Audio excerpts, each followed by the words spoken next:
ان کی دیوار بنا دی اور پھر کشتی کو داغدار کر دیا، عیبدار کر دیا۔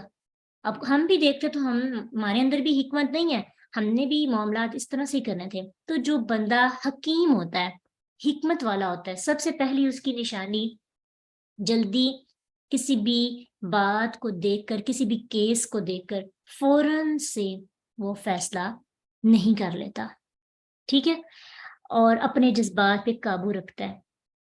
اس کے اندر اس کے دل اور نظر میں وسعت ہوتی ہے، اور اپنے علم پر اس کو تھوڑا سا اعتماد بھی ہوتا ہے۔ ایک اور یہاں پہ ہم انشاءاللہ واقعہ دیکھیں گے موسیٰ علیہ السلام کا، ایک اور واقعہ جو جب دو لوگ لڑ رہے تھے آپس میں، آپ کو یہ واقعہ یاد ہوگا، سورۃ القصص میں بھی ہے اس کا ذکر، آیت 15 کے اندر، جب دو لوگ آپس میں لڑائی کر رہے تھے تو اب موسیٰ علیہ السلام کو اللہ تعالیٰ نے حکمت دی تھی۔ یہاں ہم بات کریں گے اگلی آیت میں سورۃ القصص کی، کہ اللہ سبحانہ تعالیٰ خود ان کی حکمت کی بات کر رہے ہیں۔ وَلَمَّا بَلَغَ أَشُدَّهُ، کہ جب موسیٰ علیہ السلام اپنی جوانی کو پہنچے، وَاسْتَوَىٰ آتَيْنَاهُ، جب وہ پورے مضبوط توانا ہو گئے تو ہم نے انہیں دی حکمن، حکمت، قوت فیصلہ، وعلمن، اور علم۔ اب یہاں پہ موسیٰ علیہ السلام کی بھی حکیم ہونے کی بات کی گئی۔ اب موسیٰ علیہ السلام جو ہے دو باہر نکلتے ہیں اور دو لوگ آپس میں لڑ رہے ہیں، تو موسیٰ علیہ السلام، ایک موسیٰ علیہ السلام کی قوم کا ہے اور ایک فرعون کی قوم کا ہے، ایک سمجھے جیسے ایک مسلم ہے اور ایک کافر ہے۔ تو ظاہری بات ہے کہ ہم بھی جائیں نا تو ہم کس کا ساتھ دیں گے؟ جو ہماری نسل کا ہو، ہماری فیملی سے، ہمارے خاندان سے تعلق رکھتا ہو، ہمارا رشتہ دار ہو، چاہے وہ صحیح ہے یا غلط ہے، فوراً سے نظر میں ہم ذہن کہتا ہے کہ نہیں یہ غلط نہیں ہو سکتا، ہم نے اس کے لیے مقابلہ کرنا دوسرے کے ساتھ۔ موسیٰ علیہ السلام نے بھی اس طرح سے کیا اور فوراً سے جو اپنی قوم کا بندہ تھا اس کا ساتھ دے دیا، تو جو دوسرا تھا نا اس کو مکہ مارا اور وہ وہیں پر جو ہے مر گیا۔ تو فوراً سے پھر موسیٰ علیہ السلام کو اسی وقت احساس ہوا کہ ان سے غلطی ہو گئی ہے، اور فوراً سے غلطی کرنے کے بعد پھر وہ شرمندہ بھی ہوئے اور اللہ سے توبہ بھی کی۔ اب یہاں سے ہمیں ایک بات سمجھ میں آتی ہے کہ سب سے پہلی چیز کہ حکمت جس کو دی جاتی ہے نا، اس کو تھوڑا سا انتظار بھی کرنا پڑتا ہے، معاملات کو انفارمیشن لینی ہوتی ہے، سننا پڑتا ہے، ہر کیس ایک جیسا نہیں ہوتا۔ اب ظاہری بات ہے فرعون والے جو تھے موسیٰ علیہ السلام، بنی اسرائیل کی جو ہے بڑی ان کے ساتھ تعلقات خراب تھے، ان پہ ظلم کرتے تھے، زیادتی کرتے تھے۔ اب چونکہ موسیٰ علیہ السلام بچپن سے دیکھتے آ رہے تھے کہ ان کے ساتھ زیادتی ہو رہی ہے، تو وہ اس جگہ پہ رہ کر، فرعون کے شہر میں رہ کر تو نہیں مقابلہ کر سکتے تھے۔ اب چونکہ وہ باہر نکلے، ان کو موقع ملا، انہوں نے کہا کہ ہر فرعونی جو ہے وہ ہماری قوم پر حملہ کرتا ہے، زیادتی کرتا ہے، ظلم کرتا ہے، اس لیے انہوں نے تحقیق نہیں کی، فوراً سے فیصلہ کر کے اس کو جو ہے وہاں پہ اس کا مقابلہ کر دیا۔ اب جب ادھر سے ہمیں ایک بات پتہ چلتی ہے کہ کوئی بھی معاملہ آپ کے سامنے رکھا جائے تو بغیر تحقیق کے، بغیر اس کو سمجھے جلدی فیصلہ نہیں کرنا چاہیے، اور قرابت دار میں جو ہمارے عزیز ہوتے ہیں ان کے حق میں فیصلہ کرنے کے لیے ہم کسی کو بھی کچھ بھی اس کے مقابلے میں کوئی بھی ہو تو ہم اس کو دیکھتے بھی نہیں ہیں۔ ایسے ہی ہوتا ہے نا، اپنا بچہ غلطی بھی کرے تو دوسروں کے بچے کے مقابلے میں ہم دوسرے کو غلط کہتے ہیں، اپنے کو صحیح کہتے ہیں، ہم بات بھی نہیں سنتے۔ اور پھر اسی طرح ایسے ہی نا، جب ریلیشنز ہوتے ہیں تو اپنے خاندان کی کوئی لڑکی یا اپنے خاندان کا کوئی لڑکا ہو نا، تو آپس میں لڑکی لڑکے کے معاملات ٹھیک نہ چل رہے ہو، تو اگر لڑکا ہمارے خاندان کا ہے تو لڑکا فرشتہ ہے اور لڑکی ناپاک، بد کردار، خامیاں نکالیں گے۔ اور اگر اپنے خاندان کی لڑکی ہے اور لڑکا دوسرے کے خاندان کا ہے تو لڑکی پاک ہے، فرشتہ ہے، اور لڑکا جو ہے اس کے معاملات جو ہیں بہت زیادہ خراب ہیں، اس لیے سارا معاملہ دوسرے پہ ڈال دینا۔ یہ حکمت والا فیصلہ نہیں ہوتا۔ ایسا بندہ جو اس طرح کے فیصلے کرتا ہے اور وہ یہ سوچتا ہے کہ مجھے پتہ ہے، میں نے بارہا ان چیزوں کو دیکھا ہے ہاں کرنٹ کیس کو نہیں دیکھتا اور اپنے پاسٹ کے کیسز کو دیکھتے ہوئے کسی بھی کرنٹ کیس کا فیصلہ کر دیتا بغیر اس پہ تحقیق کرے کہ یہ وہ حکیم نہیں ہوتا. ٹھیک ہے, اس کی ڈیفینیشن میں ہم نے یہ چیز سمجھی کہ حکمت والا بندہ کیا ہوتا ہے, جلد باز نہیں ہوتا. اب ہم نے سب سے پہلے تو اس کی تعریف اور اس کے بعد ہم اب دیکھیں گے کہ انسان کی حکمت کیا ہوتی ہے. انسانوں کی حکمت میں سے سب سے بڑی حکمت یہ ہے کہ انسان یہ سمجھ جائے کہ اس کی یہ زندگی جو اسے ظاہری آنکھوں سے نظر آ رہی ہے, اس کی اصل زندگی کا ایک ہی جز ہے. سب سے بڑی ہوشیاری, سب سے بڑی عقل مندی, سب سے بڑی سمجھداری پتہ کیا ہے, کہ اس مختصر سی زندگی کے بعد انسان اللہ کے سامنے جائے گا اور اس مختصر سی زندگی کو اس لامتناہی زندگی کے لیے خراب نہیں کرتا. حکمت والا بندہ, عقل مند بندہ جو ہوتا ہے, سمجھدار جو بندہ ہوتا ہے, وہ اس تھوڑی زندگی کو اس بڑی زندگی کے لیے جس کے دن راتیں بڑی بڑی ہوں گی, اس کے لیے آج کے دن میں کو ضائع نہیں کرتا. اور بعض علماء نے تو یہاں تک کہا کہ اللہ کی معرفت, اللہ کی پہچان سب سے بڑی حکمت ہے. اور پھر جو بندہ اللہ کی حکمتوں کو, اور پھر اللہ کے شکر کی اساس بھی حکمت ہے. وہ کیسے؟ جیسے سورہ لقمان میں لقمان علیہ السلام کے بارے میں کہا کہ ہم نے لقمان کو حکمت عطا کی کہ وہ اللہ کا شکر ادا کرے. تو جو بندہ حکمت والا ہوتا ہے اس کا دل ہی کرتا ہے شکر ادا کروں, کیونکہ ہم جیسے بیوقوف اور ظاہری چیزوں کو دیکھنے والے بندے تو مادی چیزوں کو دیکھتے ہیں نا, میرے پاس پیسہ کم ہے, میری اولاد بہت زیادہ فرما بردار نہیں ہے, یا پھر میرے پاس جو ہے کپڑوں کی کمی ہے, یا میری دوست کے پاس یا فلاں رشتہ دار کے پاس, فلاں کزن کے پاس تو بہت کچھ ہے. رشتوں کے معاملے میں ہم ایسا کرتے ہیں, بہت چیزیں نوٹ کرتے ہیں, دیکھتے ہیں. تو جو شکر گزار بندہ ہوتا ہے نا, اللہ نے اس کو حکمت دی ہوتی ہے. اس کے پاس ظاہری طور پر کچھ بھی نہیں ہوتا, ایسا گھر چاہے حالی بھی ہو, اچھے خاصا ڈیکوریٹ بھی نہ ہو, لیکن وہ اللہ کا بڑا شکر گزار ہوتا ہے. کیوں؟ کیونکہ اس اللہ نے حکمت دی ہے اور وہ اس حکمت کی بنا پر دیکھتا ہے کہ میرے پاس ایمان ہے, میرے پاس شکر کرنے والی زبان ہے, میرے پاس اللہ نے مجھے قرآن کا علم دے دیا, اللہ تعالیٰ نے مجھے نماز پڑھنے کی توفیق دی, اللہ نے مجھے طاقت دی. تو حکمت انسان کو شکر گزار بناتی ہے. اگر ہم شکر گزاری نہیں کر رہے, اس کی سب سے بڑی وجہ یہ ہے کہ ہم عقل مند نہیں ہیں. عقل مند بندہ اپنے جسم کو دیکھے تو ایک ایک اعضاء پہ اللہ کا شکر ادا کرتا ہے. اور اسلام میں حکمت کا کیا کردار ہوتا ہے, اس میں بہت سی چیزیں آتی ہیں, لیکن چند پوائنٹ ہم ڈسکس کریں گے.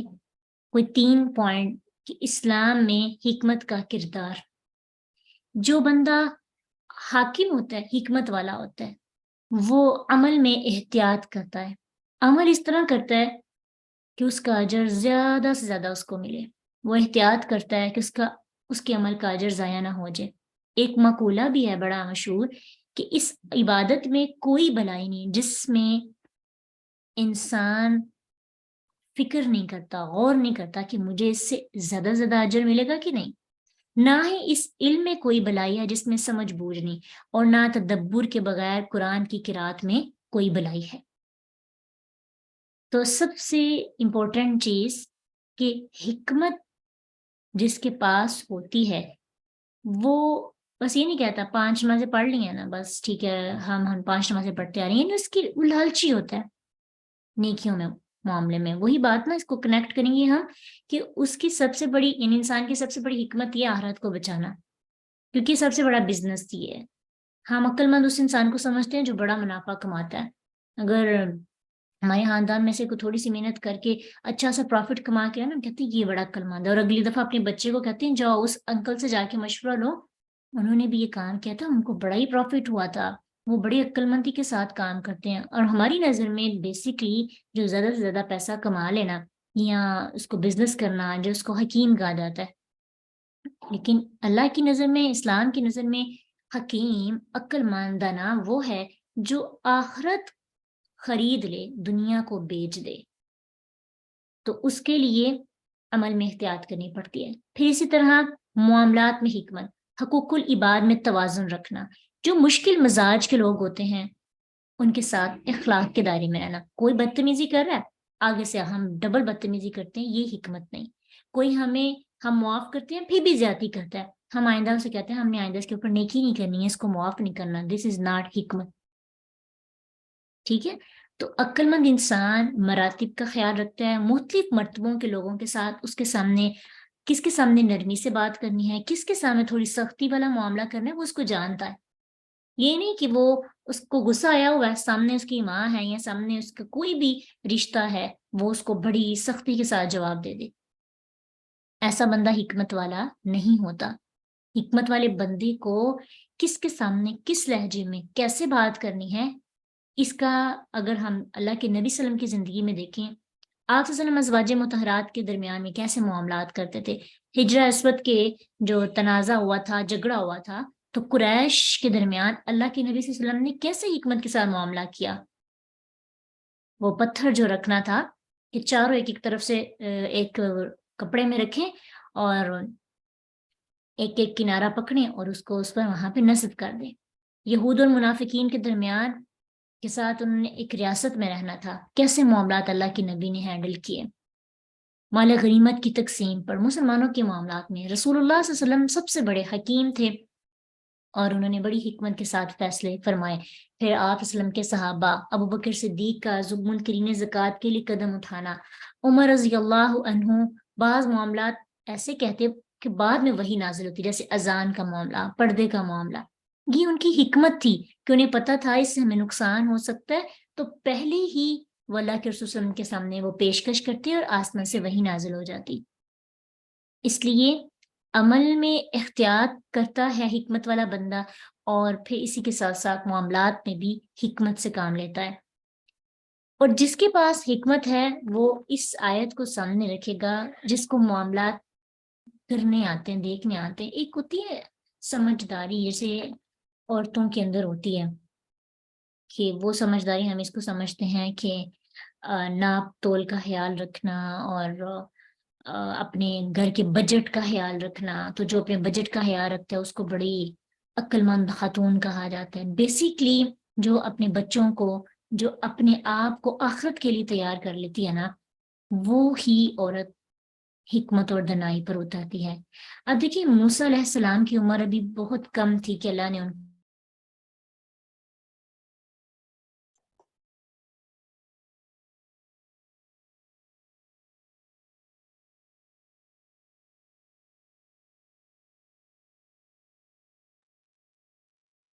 موسیٰ علیہ السلام کے بارے میں سورۃ القصص میں ہم پڑھ رہے ہیں نا، یہ بھی ایک آیت ہمارے سامنے ہے کہ اللہ نے جب وہ جوانی کو پہنچے تھے تو اللہ نے تبھی ان کو حکمت دے دی۔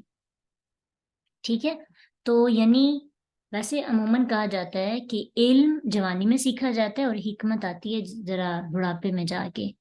انسان کا بچپن میں تھوڑا سا ذہن اس طرح سے ہوتا ہے کہ آسانی سے علم سیکھ لیتا ہے، لیکن موسیٰ علیہ السلام کو اللہ نے جوانی میں حکمت عطا کر دی اور ان کے اندر قوت فیصلہ اور ان کو علم عطا کیا۔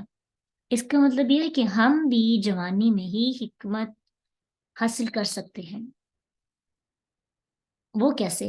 لاسٹ پہ وَكَذَلِكَ نَجْزِي الْمُحْسِنِينَ، کہ ہم نیک لوگوں کو ایسی ہی جزا دیا کرتے ہیں کہ اگر ہم نے حکمت حاصل کرنی ہے، اگر ہم نے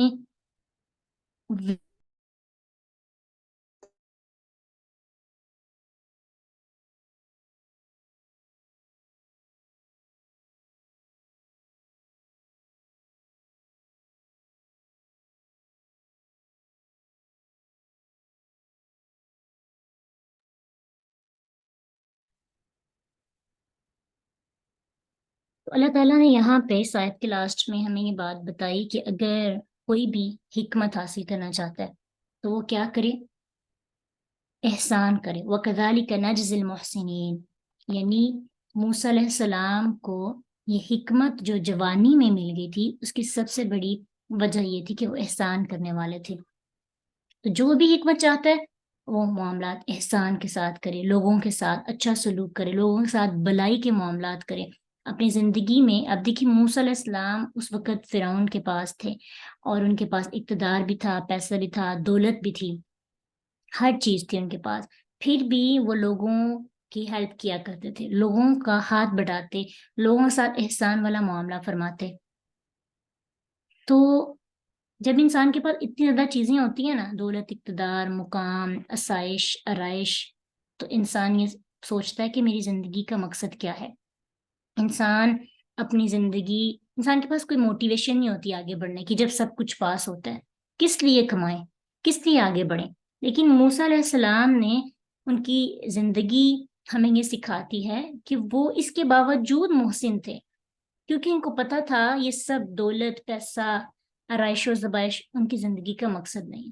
تو ہمیں اس بات یہ سیکھنے کو ملتی ہے، اس موسیٰ علیہ السلام کے واقعہ میں یہ حکمت ہے کہ جب سب کچھ مل جاتا ہے، ہمارے پاس ہر چیز ہوتی ہے، ہمیں ایفرٹس نہیں کرنی پڑتی، نوکر چاکر ہیں، گھر کے کام وہ کر رہے ہیں، کھانا بنانے والے بھی موجود ہیں، کپڑے پریس کرنے والے بھی موجود ہیں، ہر چیز ہمارے پاس ہے، فارغ وقت ہے، اس فارغ وقت میں کیا کریں؟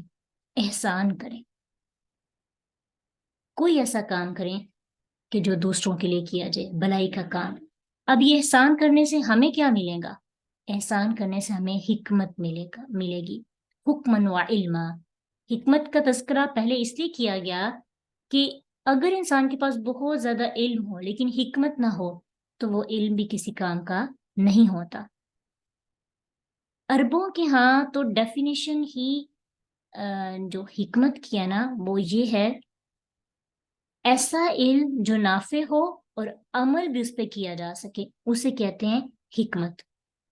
تو بیسیکلی یہ حکمت اور علم ایک ہی چیز ہے، لیکن حکمت کا کانسیپٹ بڑا ہے کہ انسان غور کرتا ہے، انسان کا وزڈم اور انسان کا دل وسیع ہو جاتا ہے، جس کو ہر چیز نظر آنے لگتی ہے، آٹومیٹکلی اس کی زندگی میں عمل آنے لگتا ہے۔ جو بندہ اوپر اوپر سے نالج، انفارمیشن اکٹھی کرتا ہے، جیسے آج کل ہم لوگوں کو ٹک ٹاکرز اور یوٹیوبرز اور پتہ نہیں جو سٹارز ہوتے ہیں ان کی پوری پوری ہسٹری کا پتہ ہوتا ہے، سب کچھ جانتے ہیں، یہ انفارمیشن ہے، لیکن بیسک ہمیں عمل کے لیے یا اپنے بیسک علم جس کی ضرورت ہے اور جو ہمارے عمل میں آ سکتا ہے اور جو ہمیں حکیم بنا سکتا ہے، جو ہماری آخرت کو سنوار سکتا ہے، وہ حکمت پر مبنی ہوتا ہے، اور اس کے لیے ہم کوشش نہیں کرتے، محنت نہیں کرتے۔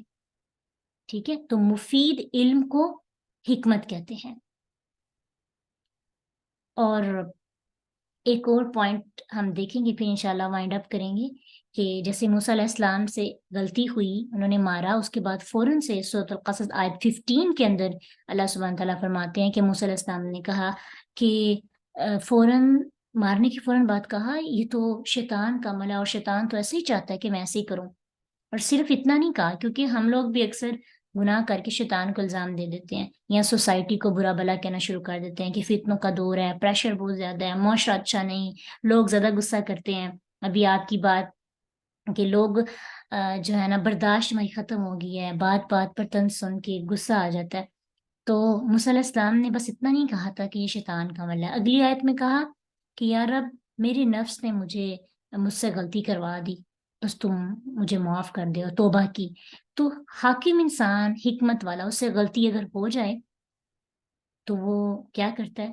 اپنی غلطی کو فوراً تسلیم کر لیتا ہے۔ اس سے بڑی کیا حکمت ہو سکتی ہے کہ انسان اپنی غلطی کو مان لے؟ حکمت کی ایک اور بڑی علامت یہ ہے کہ انسان مسٹیک کر کے فوراً معافی مانگ لیتا ہے اللہ تعالیٰ سے۔ جس بندے سے بھی یعنی جو لوگ معافی مانگتے ہیں ہم ان کو بڑا کمزور سمجھتے ہیں، اللہ کی نظر میں وہ بندہ حکیم ہوتا ہے، وہ حکمت والا ہوتا ہے، اس کا وزڈم بڑا ہوتا ہے، وہ لوگوں سے معافی مانگ کر اپنی آخرت بچا رہا ہوتا ہے، وہ بڑی تجارت کی طرف اس کا ذہن جاتا ہے۔ ایسا بندہ حکیم ہے جو فوراً سے اپنے آپ کو بچا لیتے ہیں۔ اور پھر اسی طرح حکمت ایک یہ بھی ہے کہ دوسروں کو ذمہ دار ٹھہرانے کی بجائے ذمہ داری خود لیں، یعنی ہر معاملہ شیطان پہ نہ ڈالیں، اپنے نفس کو بھی ملامت کریں، اور اپنے نفس سے بھی کہیں کہ وہ سدھر جائے۔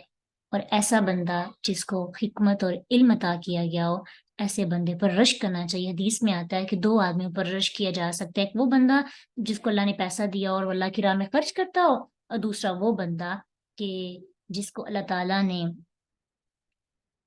حکمت عطا کی اور وہ دوسروں کے درمیان اچھا فیصلہ کرتا ہو اور دوسرے اس سے سیکھتے ہوں۔ بات ابھی ہم نے کرنی تھی کہ حکمت کے ذرائع کون کون سے ہیں، حکمت کیسے کیسے سیکھی جا سکتی ہے۔ انشاءاللہ یہ آپ کے ساتھ گروپ میں شیئر کر دیتے ہیں، آپ ریڈ کر لیجئے گا۔ ٹائم جو ہے ہمارا شارٹ ہوتا ہے تو مکمل بیان کرنے سے جو ہے نا قاصر رہ جاتے ہیں، اس لیے اپنے لیے دعائیں کیا کریں۔ اللہم الہمنی رشدی واعذنی من شر نفسی، اور رب اشرح لی صدری ویسر لی امری، پھر اسی طرح اللہم ارنا الحق حقا، اور بھی حکمت کی بہت سی دعائیں ہیں۔ اللہم الحق